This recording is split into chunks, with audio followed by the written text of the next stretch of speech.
नमस्कार साथियों, मैं राजवर्धन चौहान आप सभी का स्वागत करता हूं आपके अपने YouTube चैनल स्टडी और क्लासेस पर। और समय हो रहा है हिस्ट्री के डेली 25 क्वेश्चंस के। और आज के जो क्वेश्चंस हैं बहुत ही अच्छे क्वेश्चंस हैं और ये मॉडर्न हिस्ट्री से संबंधित है, यानी कि जो आधुनिक भारत है उससे ये संबंधित क्वेश्चंस हैं। विविध परीक्षाओं में ये क्वेश्चंस पूछे आते हैं। तो वीडियो को शुरुआत करने से पहले आपसे पुनः एक बात वही कहूँगा, जब तक कहता आया हूँ कि अभी तक यदि आपने हमारे चैनल को सब्सक्राइब नहीं किया है तो चैनल को सब्सक्राइब जरूर करें। इसके साथ साथ बेल आइकन के बटन को दबाएं, लाइक कीजिएगा, हमारी वीडियो को ज़्यादा से ज़्यादा शेयर कीजिएगा।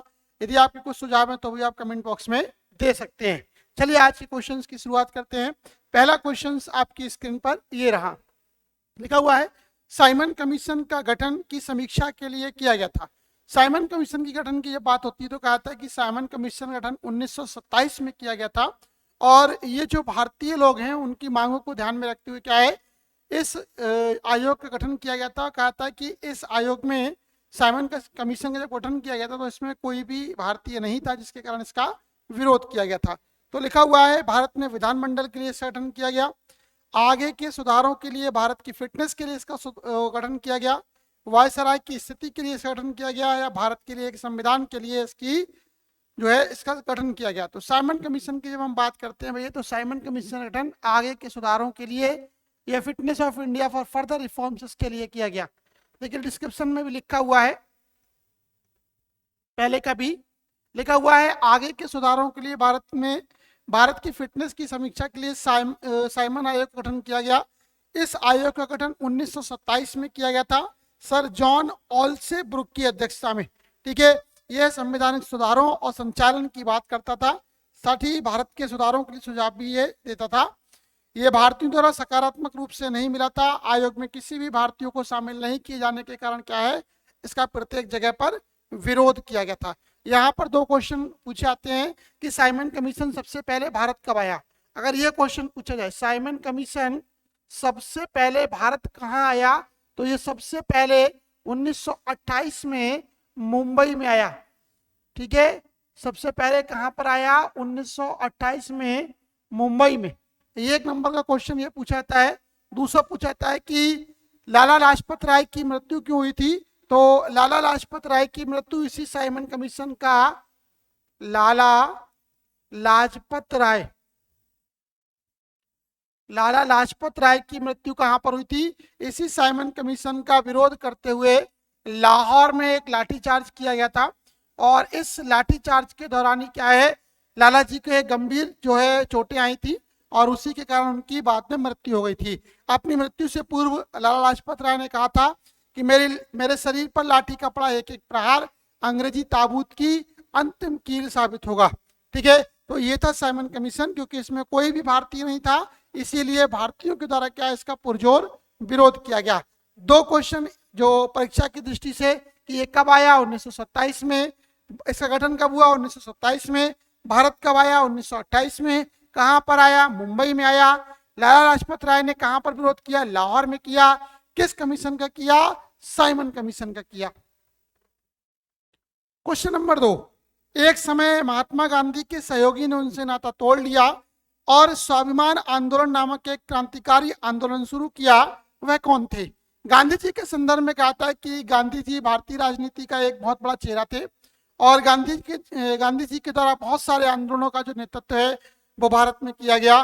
चाहे वो उनका सबसे पहले चंपारण बिहार का आंदोलन रहा 1917, उसके बाद फिर खेड़ा का 1918, फिर उसके बाद अहमदाबाद का 1918 में ही अहमदाबाद मिल आंदोलन, उसके पश्चात असहयोग आंदोलन 1920-21 या 22 के दौरान, 1920 से 22 के दौरान, उसके बाद भारत छोड़ो आंदोलन 1942 के दौरान। ये सभी आंदोलन गांधी के द्वारा जो है शुरू किए गए। इसके साथ दांडी मार्च, ये भी गांधी का एक महत्वपूर्ण आंदोलन था।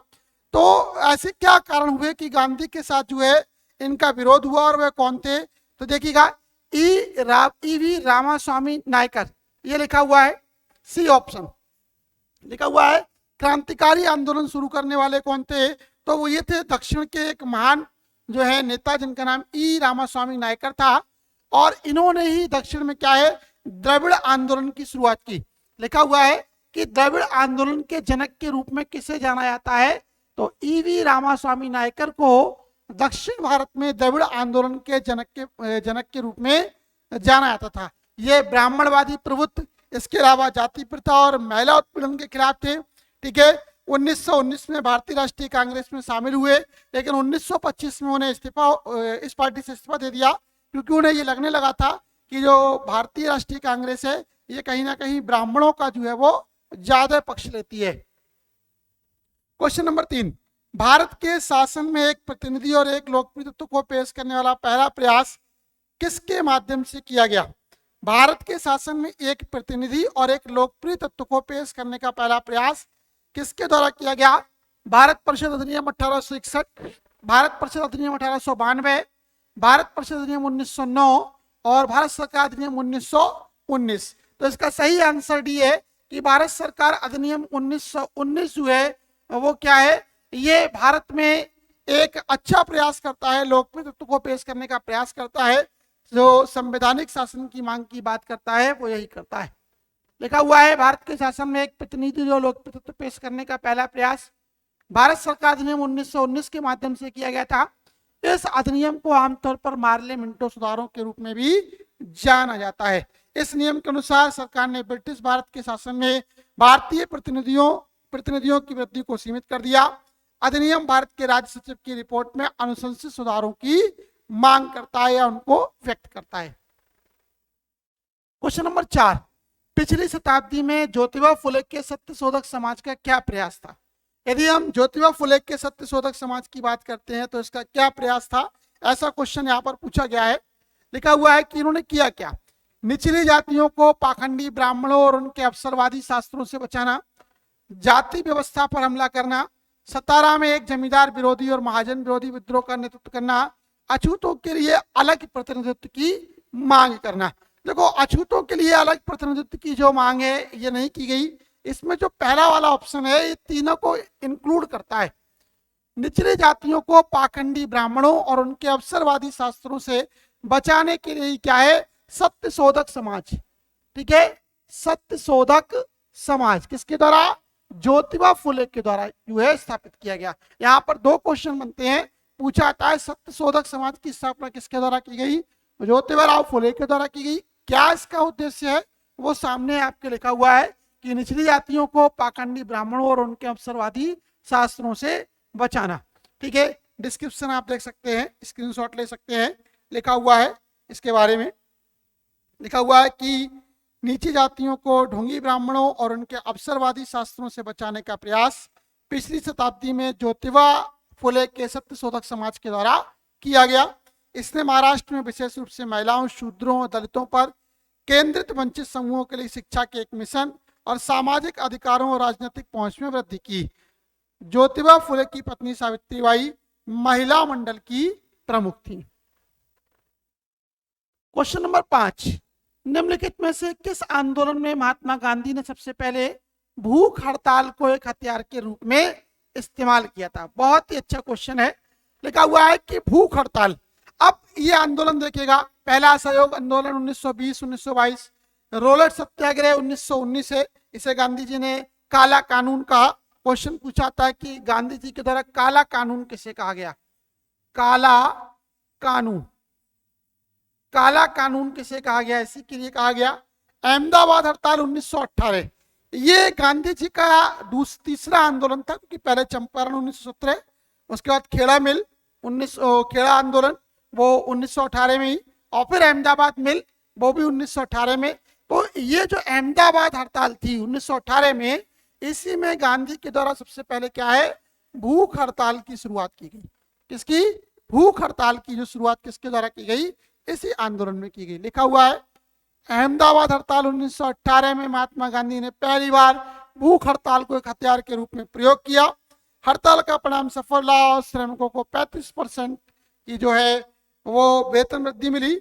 यदि महात्मा गांधी इस विद्रोह के नेता के रूप में कार्य नहीं करते तो शायद जो है ये आंदोलन इतना सक्सेसफुल नहीं हो पाता, लेकिन उन्होंने शुद्ध अहिंसक अनुशासित तरीके से इस आंदोलन को किया और जो श्रमिक हैं उनके वेतन में 35% की वृद्धि कराने में कामयाब रही। लिखा हुआ है गांधी के समय या गांधी के साथ नमक सत्याग्रह आंदोलन का नेतृत्व किसने किया था? महात्मा गांधी के साथ नमक सत्याग्रह आंदोलन का जो नेतृत्व है वो किसके द्वारा किया गया? 4 ऑप्शंस दे रखे हैं। एनी बेसेंट, मृदुला साराभाई, मुथु लक्ष्मी और श्रीमती सरोजनी नायडू। तो इसका हर किसी को पता है कि सरोजनी नायडू बापू के ज्यादा निकटस्थ थी, बापू के प्रिय लोगों में एक थी। तो सरोजनी नायडू के द्वारा जो है क्या है, इस आंदोलन की या कहें कि नमक सत्याग्रह आंदोलन का नेतृत्व जो है वो किया गया था। ठीक है, जब गांधी ने नमक पर कर लगाने के जो अंग्रेजी शासन के खिलाफ इस पदयात्रा को शुरू किया, कहता है कि गुजरात में एक जगह है दांडी, वहां से लेकर दांडी स्थान पर नौसारी जिले में आता है, तो वहां तक उस समय जो था एक पदयात्रा की गई। प्रत्येक दिन 10 मील इनके कार्यकर्ता चला करते थे। 24 दिन की इस यात्रा में 240 मील की यात्रा तय की गई और एक मुट्ठी नमक जो है गांधी जी ने वहां पर उठाया और इस प्रकार अंग्रेजों के नमक कानून को तोड़ा और ये बाद में सविनय अवज्ञा आंदोलन में शामिल हो गया। ठीक है, लिखा हुआ है सरोजनी नायडू ने गांधी के साथ नमक सत्याग्रह आंदोलन का नेतृत्व किया। 1800 के अंत में अंग्रेजों ने भारत में नमक पर एकाधिकार बनाए रखा। कानूनों के अनुसार भारतीयों को केवल ब्रिटिश व्यापारियों से नमक खरीदना पड़ता था और अधिकांश समय आयात किया जाता था और बहुत महंगा होता था। इसने भारतीयों को नमक बनाने, इकट्ठा करने, बेचने से प्रतिबंधित कर दिया और इसके परिणाम स्वरूप विरोध 1930 के प्रसिद्ध दांडी मार्च, नमक मार्च का नेतृत्व किया गया और इस आंदोलन को शुरू करने वाले महात्मा गांधी थे और उनका साथ दे रही थी श्रीमती सरोजनी नायडू। लिखा हुआ है 23 फरवरी 1940 को रॉयल इंडियन नेवी की रेंटिंग्स को आत्मसमर्पण करने के लिए किसने राजी किया? कहता है जब देश आजाद हो रहा था तो उसी समय 23 जो फरवरी 1940 है उसको रॉयल इंडियन नेवी है उसको जो है आत्मसमर्पण के लिए किसके द्वारा बाध्य किया गया और किसके द्वारा राजी किया गया? तो वो दो लोग थे, सरदार वल्लभ भाई पटेल और M.A. जिन्ना। ठीक है, मोहम्मद अली जिन्ना। इन दोनों के प्रयासों से क्या है, रॉयल नेवी ने क्या है जो है वो आत्मसमर्पण कर दिया और इसकी वजह से मुंबई में बाद में दंगे भी हुए। देखिए लिखा हुआ है सरदार वल्लभ भाई पटेल और M.A. जिन्ना ने 23 फरवरी 1946 को RIN रॉयल इंडियन नेवी की रेटिंग्स को आत्मसमर्पण करने के लिए राजी किया। 18 फरवरी 1940 को अंग्रेजों के खिलाफ इसके परिणाम स्वरूप कलकत्ता और बंबई में विद्रोह फैल गया था। अतः विकल्प 3 सही है। लिखा हुआ है 20 सितंबर 1932 को महात्मा गांधी ने यरवदा जेल में किसके खिलाफ आमरण अनशन शुरू किया था? महात्मा गांधी के द्वारा यरवदा जेल में किसके खिलाफ आमरण अनशन शुरू किया गया? 4 ऑप्शन है, सत्याग्रहियों का ब्रिटिश दमन, गांधी इरविन समझौते का उल्लंघन, रोम से मैकडोनाल्ड का सांप्रदायिक पुरस्कार या कलकत्ता में सांप्रदायिक दंगे। तो जो यरवदा जेल में गांधी ने कहा था कि जो अपना आमरण अनशन शुरू किया था ये रैमजे मैकडोनाल्ड का जो सांप्रदायिकता पुरस्कार था इसके खिलाफ किया गया था। सी ऑप्शन कौन सा है? C option. लिखा हुआ है 20 सितंबर 1932 को महात्मा गांधी ने राम से मैकडोनाल्ड के सांप्रदायिक पुरस्कार के खिलाफ यरवदा जेल में आमरण अनशन शुरू किया। इस पुरस्कार को शुरू करने के पीछे एक कारण यह था कि वो खुद को भारतीयों का मित्र मानते थे और इस प्रकार भारत में मुद्दों को हल करना चाहते थे। दूसरे गोलमेज सम्मेलन की विफलता के बाद सांप्रदायिक पुरस्कार की घोषणा की गई। अतः विकल्प यानी कि तीसरा उत्तर सही है। लिखा हुआ है महात्मा गांधी के नमक सत्याग्रह का अंतिम लक्ष्य क्या था? नमक सत्याग्रह की यदि हम बात करते हैं तो नमक सत्याग्रह जो था कारण था, हमने पहले पढ़ा इससे पहले कि इस कानून के द्वारा जो अंग्रेज व्यापारी थे उन्हीं को नमक बेचने का अधिकार प्राप्त था। भारतीयों को अंग्रेजों से ऊंचे दामों पर नमक खरीदना पड़ता और फिर क्या है उसकी एक ऊंची रकम उनके लिए जो है तय करनी पड़ती है, देनी पड़ती और इसीलिए आम जन के लिए नमक खरीदना भी अपने आप में कठिन टास्क था। तो आम लोगों को आर्थिक राहत देने के उद्देश्य से क्या है गांधी जी ने नमक सत्याग्रह का जो है आयोजन किया था।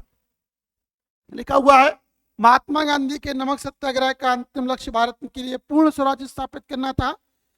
आपके 80 विश्वस्त स्वयंसेवकों के साथ गांधी ने नमक यात्रा की शुरुआत की। वे 24 दिनों के लिए एक दिन में 10 मील चलते हैं और साबरमती आश्रम से दांडी तक मार्च यानी 224 मील तक जो फैला हुआ क्षेत्र है उसमें ये लगातार प्रतिदिन 10 दिन चलते हैं और 24 दिन में ये आंदोलन समाप्त होता है। ठीक है, ये जो दांडी जगह है वो उस समय नवसारी जिला था गुजरात का, वहां पर स्थित थी और वहीं पर गांधी के द्वारा क्या है एक मुट्ठी नमक को उठाकर इस कानून को तोड़ा जाता है। क्वेश्चन नंबर 10, 1939 में पहली बार गांधी जी ने देशी राज्य में नियंत्रित जनसंघर्ष की अपनी विशिष्ट तकनीकों को अपनाया। उन्होंने अपने एक निकट सहयोगी को सत्याग्रह करने की अनुमति दी, वह कौन था? ठीक है, तो यदि हम इनकी बात करते हैं तो यहाँ पर जो जमुनालाल बजाज जी का नाम आता है, जिनके लिए राय साहब की उपाधि दी गई थी, तो जमुनालाल बजाज को जो है गांधी जी के द्वारा क्या है, अपना जो है सहयोगी को सत्याग्रह करने की अनुमति दी गई थी।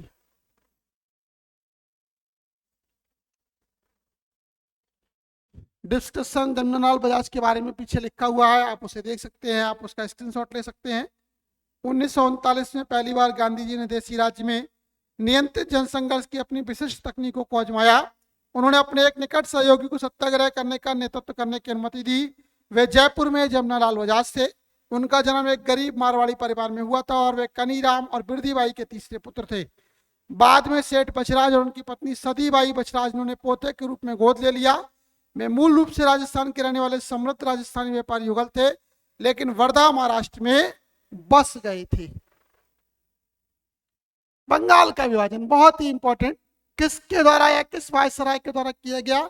हर किसी को पता है कि लॉर्ड कर्जन के द्वारा किया गया।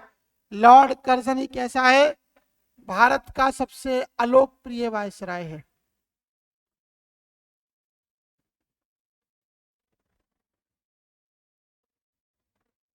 भारत का सबसे अलोकप्रिय वायसराय कौन है? कर्जन है। कर्जन के समय में ही बंगाल को दो भागों में, पूर्वी बंगाल और पश्चिमी बंगाल, पूर्वी बंगाल जो वर्तमान में आधुनिक बांग्लादेश है वो था, पश्चिमी बंगाल जो वर्तमान में बंगाल का क्षेत्र है वो उसमें शामिल आता था। कहता है कर्जन ने प्रशासनिक सुविधा की दृष्टिकोण से क्या है, बंगाल को दो भागों में बांटने का डिसीजन लिया था। ऊपर इसका डिस्क्रिप्शन लिखा हुआ है, जो मैं बोल रहा हूँ वही उसमें लिखा हुआ है, ऐसा कुछ नया नहीं है। इसे आप देख सकते हैं, पढ़ सकते हैं। यदि आपको कोई सुझाव लग रहा है, कोई त्रुटि लगती है, तो उसके बारे में भी क्या है, आप अपने सुझाव कमेंट बॉक्स में दे सकते हैं। आपके सुझावों का सदैव स्वागत किया जाता है। ठीक है, यदि कोई संशोधन होगा तो वो भी आपकी आने वाली वीडियो में किया जाएगा। लिखा हुआ है महात्मा गांधी ने सत्याग्रह की अपनी तकनीक को सर्वप्रथम कहाँ लागू किया था? देखो, गांधी भारत में तो बहुत बाद में आए। कहता है 1915 में गांधी भारत वापस आए, लेकिन उससे पहले ही वो दक्षिण अफ्रीका में फेमस हो चुके थे अपने कुछ आंदोलनों के कारण। और दक्षिण अफ्रीका में ही गांधी जी के द्वारा क्या है कि सबसे पहले आपका जो सत्याग्रह है उसकी शुरुआत की गई। ठीक है, सत्याग्रह की शुरुआत कहाँ से हुई थी? दक्षिण अफ्रीका से।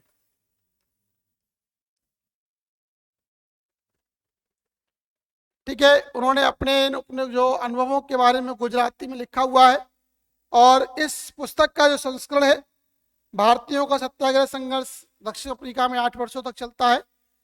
और गांधी जी के जो अनुभव है वो अंग्रेजी संस्करण 1928 में प्रकाशित हुआ, तब से इसे कई संस्करणों में बनाया गया है। ठीक है, सत्य के साथ मेरे प्रयोग, ये गांधी जी की एक किताब है। ठीक है, जो सबसे पहले किसमें? गुजराती भाषा में लिखी गई थी। आजाद हिंद फौज का गठन कब किया गया था? बहुत अच्छा क्वेश्चन। आजाद हिंद फौज का गठन 1942 में किया गया था। ठीक है, लिखा हुआ है 1942 में इस फौज का गठन किया गया। यह भारत के बाहर 1940 में ब्रिटिश शासन से भारत को आजाद कराने के लिए दूसरी शक्तियों के साथ गठबंधन करने के उद्देश्य से शुरू हुए राजनीतिक आंदोलन का हिस्सा था। सिंगापुर में द्वितीय विश्व युद्ध के उत्तरार्ध के दौरान निर्वासित भारतीय राष्ट्रवादियों द्वारा इंपीरियल जापान से मौद्रिक, सैनिक और राजनीतिक सहायता के साथ इसका उद्घाटन किया गया था। लिखा हुआ है इस उदाहरण में हम मुसलमानों को हिंदुओं के खिलाफ नहीं खेल सके। एचसन की यह टिप्पणी निम्नलिखित में से किस घटना से संबंधित है? एचसन की एक टिप्पणी है, यह आपको बतानी है कि किस घटना से संबंधित थी। लिखा हुआ 1857 का विद्रोह, चंपारण सत्याग्रह, खिलाफत और असहयोग आंदोलन और 1942 का अगस्त आंदोलन। यदि हम इन सभी आंदोलनों की जड़ में जाते हैं, यदि हम 1857 के आंदोलन की बात करते हैं तो उससे इसका कोई लेना देना नहीं है। ठीक है, चंपारण सत्याग्रह, इससे भी इसका कोई लेना देना नहीं है। लेकिन खिलाफत और असहयोग आंदोलन का आता है, खिलाफत जो आंदोलन था वो बाद में इसी असहयोग आंदोलन में ही शामिल हो गया था। और असहयोग आंदोलन जो 1919 से 22 से शुरू हुआ, ये हिंदू मुस्लिम एकता का एक अभिन्न प्रतीक बन गया, हिंदू मुस्लिम एकता का मंच बन गया। ठीक है, खिलाफत आंदोलन जिसकी शुरुआत खान अब्दुल गफ्फार खान के द्वारा की गई थी, बाद में गांधी जी के कहने पर ये खिलाफत आंदोलन जो है आपका इसी आंदोलन है कि असहयोग आंदोलन में शामिल हो जाता है। तो इसी के बारे में कहा जाता है कि हम मुसलमानों को हिंदुओं के खिलाफ नहीं खेल सके। यह टिप्पणी किसकी है? एचिसन की है। किसकी है? एचिसन की। ठीक है, खिलाफत और असहयोग आंदोलन इस उद्धरण में हम मुसलमानों को हिंदुओं के खिलाफ नहीं खेल सके। यह वास्तव में 1 अगस्त 1920 को महात्मा गांधी द्वारा स्वशासन और पूर्ण स्वतंत्रता प्राप्त करने के उद्देश्य से शुरू किया गया था, क्योंकि भारतीय राष्ट्रीय कांग्रेस ने 17 मार्च 1919 के रोलेट अधिनियम और 13 अप्रैल 1919 के जलियांवाला बाग हत्याकांड के बाद ब्रिटिश पुनर्गठन के लिए अपना समर्थन वापस ले लिया था। भारत के पहले गवर्नर जनरल की नियुक्ति किस अधिनियम के प्रावधानों के तहत की गई? हर किसी को पता है 1773 का रेगुलेटिंग एक्ट जो है भारत में गवर्नर जनरल की नियुक्ति का जो प्रावधान है उसके लिए जो है दिशा निर्देशित करता है।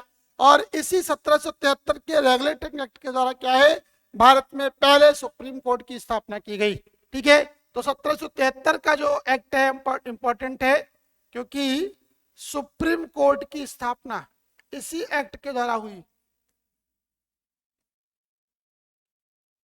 सुप्रीम कोर्ट की स्थापना कौन से एक्ट से हुई? 1773 के रेगुलेटिंग एक्ट से हुई। 1774 में सुप्रीम कोर्ट जो है वो स्टेब्लिश हो गया। इसमें एलिजा इम्पे के लिए मुख्य न्यायाधीश बनाया गया। एलिजा इम्पे मुख्य न्यायाधीश। सही है, एलिजा इम्पे को मुख्य न्यायाधीश किसने बनाया गया? एलिजा इम्पे को मुख्य न्यायाधीश इसी के जो अधिनियम के द्वारा जो है वो बनाया गया। डिस्क्रिप्शन लिखा हुआ है, भारत के पहले गवर्नर जनरल को 1773 के अधिनियम के प्रावधानों के तहत नियुक्त किया गया था। यह ग्रेट ब्रिटेन की संसद का एक अधिनियम था जिसने भारत में शासन करने वाली ईस्ट इंडिया कंपनी के समग्र प्रबंधन का ख्याल रखा। यह अधिनियम कंपनी के मामलों से संबंधित चिंताओं के दीर्घकालिक समाधान को हल करने में सक्षम नहीं है। पिट्स इंडिया एक्ट इसीलिए बाद में 1784 में एक अधिक कट्टरपंथी सुधार के रूप में अधिनियमित किया गया था। अतः विकल्प 1 सही है। 16 वाला क्वेश्चन देखिएगा, निम्नलिखित में से किसे बारडोली सत्याग्रह से जुड़ा हुआ है? सिर्फ फिलहाल किसी को पता है बारडोली सत्याग्रह से जुड़ा हुआ है सरदार पटेल, और यहीं पर वल्लभ भाई पटेल को सरदार की उपाधि दी गई। वल्लभ भाई पटेल को सरदार की उपाधि कब दी गई? वल्लभ भाई पटेल को सरदार की उपाधि इसी दौरान दी गई। ठीक है,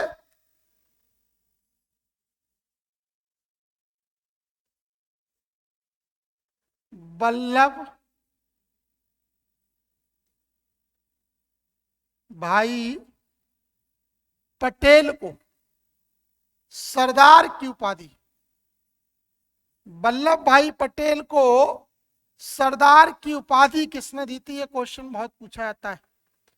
गांधी जी के द्वारा दी गई, किसके द्वारा दी गई? तो वल्लभ भाई पटेल को सरदार की उपाधि बारदोली की महिलाओं के द्वारा दी गई। बारदोली की महिलाओं के द्वारा।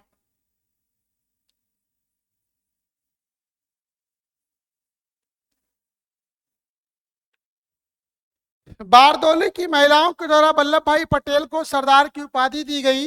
और ये जो था बारदोली सत्याग्रह था उस समय, उससे ये जुड़े हुए थे, और उसी दौरान क्या है सरदार कहा गया। ठीक है, लिखा हुआ है सरदार पटेल बारडोली सत्याग्रह से जुड़े हुए हैं। बारडोली सत्याग्रह ब्रिटिश राज की अवधि के दौरान भारत के गुजरात राज्य में स्थित था। यह भारतीय स्वतंत्रता आंदोलन में सविनय अवज्ञा और का विद्रोह का एक प्रमुख प्रकरण था। इसकी सफलता ने सरदार पटेल को स्वतंत्रता आंदोलन के प्रमुख नेताओं में से एक बना दिया।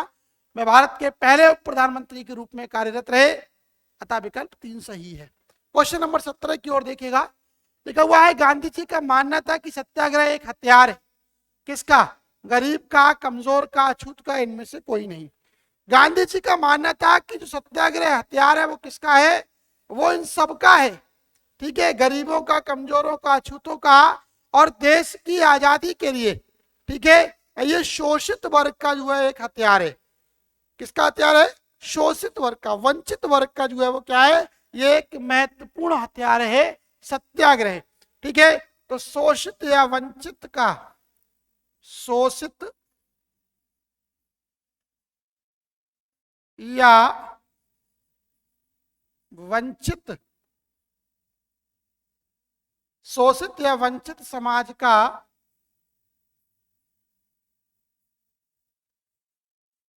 एक हथियार सत्याग्रह है।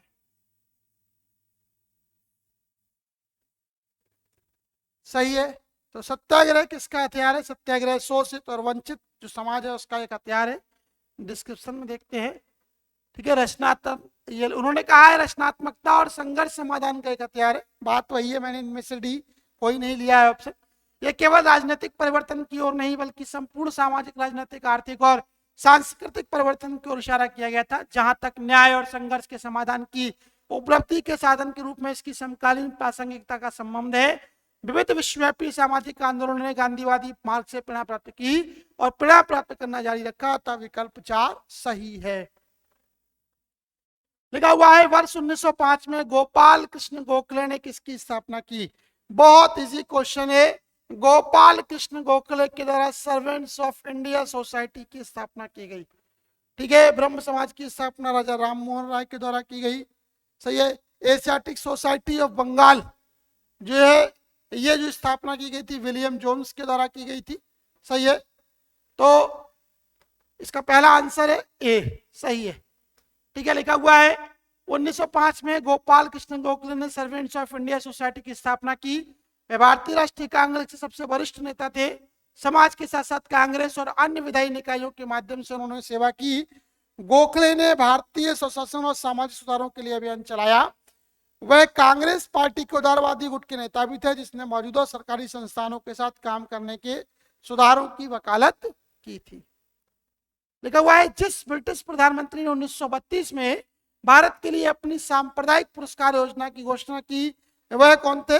अभी थोड़ी देर पहले क्वेश्चन आया था कि गांधी जी ने यरवता जेल में जो है वो आंदोलन क्यों शुरू किया था, तो वो किया गया था सांप्रदायिक पुरस्कार के लिए।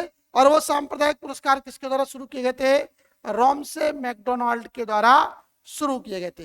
ये एक और तो भारतीयों के हित की बात कर रहे थे कि हिंदू मुस्लिम एकता के समर्थन की बात कर रहे थे, लेकिन बाद में इन्हीं के द्वारा क्या है कि हिंदू और मुस्लिमों को बांटने के लिए क्या है इस पुरस्कार की घोषणा की गई। और गांधी जी ने इसी पुरस्कार का विरोध करने के लिए यरवदा जेल में क्या है अनशन किया था। लिखा हुआ है ब्रिटिश प्रधानमंत्री रॉमसे मैकडोनाल्ड, वह एक ब्रिटिश राजनेता जो यूनाइटेड किंगडम के प्रधानमंत्री बनने वाले पहली लेबर पार्टी के राजनेता थे, जिन्होंने 1924 में 9 महीने और फिर 1931 में अल्पसंख्यक श्रमिक सरकारों का नेतृत्व किया। मैकडोनाल्ड को कीर हॉर्डी और आर्थर हेंडरसन के साथ लेबर पार्टी के 3 प्रिंसिपल भी मिले थे। क्वेश्चन नंबर 20, संथाल क्या है? संथाल की यदि हम बात करते हैं तो भैया संथाल एक जनजातीय विद्रोह है, ठीक है, जो पूर्वोत्तर की जातियों के द्वारा किया गया है। ठीक है, संथाल जनजातीय विद्रोह से जुड़े थे झारखंड, पश्चिम बंगाल, बिहार, उड़ीसा के बड़े हिस्से में रहने वाला एक आदिवासी समुदाय है। वे अपने देवता की पूजा करते हैं और अपनी भाषा संथाली बोलते हैं। 18वीं शताब्दी तक संथाल इस क्षेत्र के बड़े जंगलों में रहते थे और शिकार करते थे। संथालों के लिए महान कदम मुद्रा का परिचय था। लिखा हुआ है कांग्रेस अपने पतन की ओर लड़खड़ा रही है और भारत में रहते हुए मेरी सबसे बड़ी आकांक्षाओं में से एक यह है कि मैं इसके शांतिपूर्ण निधन में सहायता करूं। यह बयान किसका था?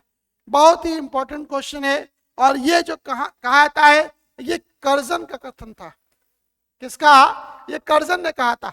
डफरिन के समय में तो कांग्रेस का जन्म हुआ, कांग्रेस का जन्म हुआ। क्वेश्चन पूछा जाए किसके कार्यकाल में कांग्रेस का जन्म हुआ, तो लॉर्ड डफरिन के कार्यकाल में क्या है कांग्रेस का जन्म हुआ था।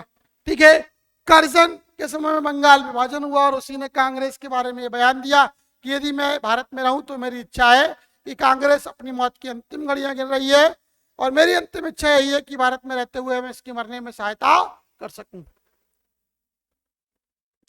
डिस्क्रिप्शन लिखा हुआ है, आप उसको पढ़ सकते हैं। इसके लिए आप स्क्रीनशॉट ले सकते हैं, देख सकते हैं।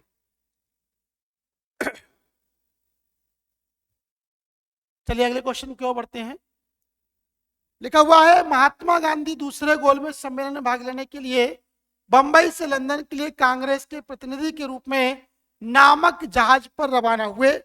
तो महात्मा गांधी दूसरे गोलमेज सम्मेलन में भाग लेने के लिए बंबई से लंदन के लिए एसएस राजपूताना नामक जहाज है उस पर बैठकर सवार हुए और लंदन में दूसरे ब्रिटिश सम्मेलन में जो है भाग लेने के लिए वहां पर पहुंचे थे। लिखा हुआ है प्रतिनिधि के रूप में ये एसएस राजपूताना नामक जहाज से कांग्रेस के प्रतिनिधि के रूप में भाग लेने के लिए लंदन रवाना हुए। एसएस राजपूताना एक ब्रिटिश यात्री और माल ढोने वाला जहाज है। वो 1925 में निचली नदी क्लाइड स्कॉटलैंड के ग्रीनॉक में हरलंग और वोल्फ शिपयार्ड में प्रायद्वीपीय और ओरिएंटल स्टीम नेविगेशन कंपनी के लिए बनाया गया था। क्वेश्चन नंबर 23, 1940 के मुस्लिम लीग अधिवेशन में पाकिस्तान की निर्माण का प्रस्ताव किसने रखा था? ठीक है, यदि हम बात करते हैं 1940 के मुस्लिम लीग अधिवेशन की और पाकिस्तान के निर्माण की, तो ये कहा जाता है कि ये प्रस्ताव खलीक उस्मान के द्वारा रखा गया था। किसके द्वारा? खलीक उस्मान के द्वारा रखा गया था। लिखा हुआ है खलीक उस्मान ने 1940 के मुस्लिम लीग सत्र में पाकिस्तान के निर्माण के लिए एक प्रस्ताव पेश किया था। वह एक पाकिस्तानी राजनीतिक थे और ब्रिटिश भारत के दौरान एक बहुत ही प्रभावी मुस्लिम व्यक्ति, अखिल भारतीय मुस्लिम लीग के एकमात्र शीर्ष नेता है। उनका जन्म चुनार में हुआ। वह संयुक्त प्रांत यूपी के मिर्जापुर जिले का सबसे पुराना शहर है। अतः विकल्प 4 सही है। क्वेश्चन नंबर 24, ब्रिटिश विरोधी संगठन अभिनव भारत की स्थापना की गई थी। तो कहा जाता है कि अभिनव भारत की स्थापना बीडी सावरकर के द्वारा की गई थी। किसके द्वारा? बीडी सावरकर के द्वारा जो है अभिनव भारत जो है समाज है उसकी स्थापना की गई थी। लिखा हुआ है वही ऑप्शन। एक ब्रिटिश विरोधी संगठन अभिनव भारत की स्थापना बीडी सावरकर ने की थी। उनका पूरा नाम विनायक दामोदर सावरकर था। यह शुरू में नासिक में मित्र मेला के रूप में स्थापित किया गया। जब अभी वह पुणे में फर्गुसन कॉलेज में एक छात्र थे, ठीक है, कौन? बीडी सावरकर, तब उन्होंने इसको जो है मित्र मेला के नाम से इसकी शुरुआत की। समाज को कई 100 क्रांतिकारियों भारत के विभिन्न हिस्सों में शाखाओं के साथ राजनीतिक गतिविधियों के साथ विकसित किया गया और बाद में क्या है, ये एक महत्वपूर्ण संगठन के रूप में सामने आया। आज का अंतिम क्वेश्चन है, बड़ा बढ़िया क्वेश्चन है। लिखा हुआ है लंदन में आयोजित प्रथम गोलमेज सम्मेलन में निम्नलिखित में से किसने भारतीय ईसाइयों का प्रतिनिधित्व किया था?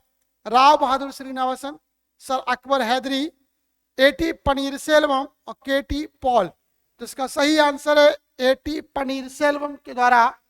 एटी पनीरसेल्वम के द्वारा जो है इस आंदोलन का नेतृत्व किया गया था। थे कौन? इनका डिस्क्रिप्शन देखिएगा, लिखा हुआ है। एटी पनीरसेल्वम ने लंदन में आयोजित पहले गोलमेज सम्मेलन में भारतीय ईसाइयों का प्रतिनिधित्व किया। वे जस्टिस पार्टी के प्रमुख नेता थे। उनका जन्म तंजावुर जिले में उदयार समुदाय के एक ईसाई परिवार में हुआ था। वे लॉर्ड चैटलैंड के सलाहकार के रूप में नियुक्त होने वाले पहले भारतीय ईसाई जो भारत के राज्य सचिव हैं। अतः तीसरा उत्तर सही है। ठीक है, तो आज के ये थे 25 क्वेश्चन जो कि मॉडर्न हिस्ट्री से संबंधित थे। यदि आपको ये क्वेश्चन अच्छे लगे हो, हमारी वीडियो अच्छी लगी हो, हमारी वीडियो को ज़्यादा से ज़्यादा शेयर करिएगा, लाइक करिएगा, बेल आइकन के बटन को दबाइएगा। आज के लिए फिलहाल इतना ही। नमस्कार, धन्यवाद।